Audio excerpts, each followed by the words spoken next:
There is a fifth king in the lightweight division, and that's the Puerto Rican Julio Cesar Chavez, Subriel Matias. This guy is knocking everybody out. He's 20 wins, 20 knockouts. He has one loss, which he avenged in the rematch by knockout. Behind the four kings, Tank, Shakur, Teofimo, and Haney, you have the new fifth king, the PR Cesar, Subriel Matias. This guy reminds me so much of Julio Cesar Chavez. He is a constant pressure fighter, constantly staying in the pocket, being able to pick off punches just with a slight glove up, or just with a slight couple inches leaning back, or just with a slight waist movement, while all the while staying in the pocket.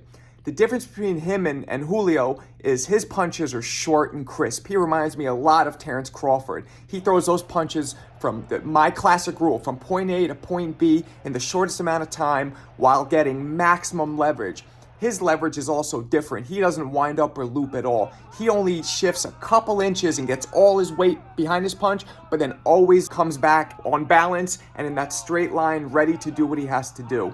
His attack is very unpredictable. He goes from head to body and body to head, really mixes up his punches, really confusing his opponents, and they don't know how to deal with him.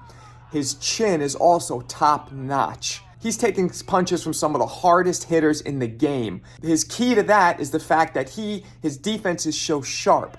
He's able to pick off a lot of those punches. Even the ones that look like they're landing flush, they're partially being blocked by his glove. Or he's moving back and he's taking a lot of the impact off by just rolling with the punch. He's the Boricua Julio because his pressure is relentless, just like Julio Cesar Chavez was. But the difference with him is he doesn't throw looping shots at all. Julio Cesar's classic left hook to the body was one of the hardest, most crippling body shots in history.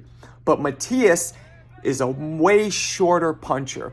One of the biggest key to the PR Cesar's offense is his counterpunching.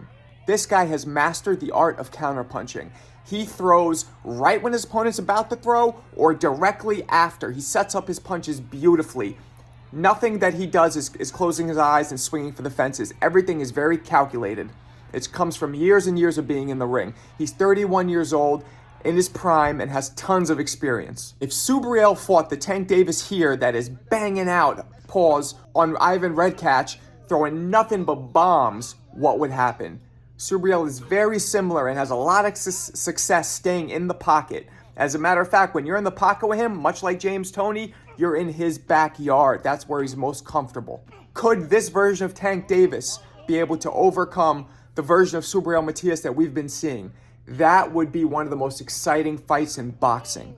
Is Subriel Matias the fifth king in your opinion? And what would happen if he fought Devin Haney, or fought Tank Davis, or fought Shakur Stevenson, or fought Teofimo Lopez? Tell me in the comments.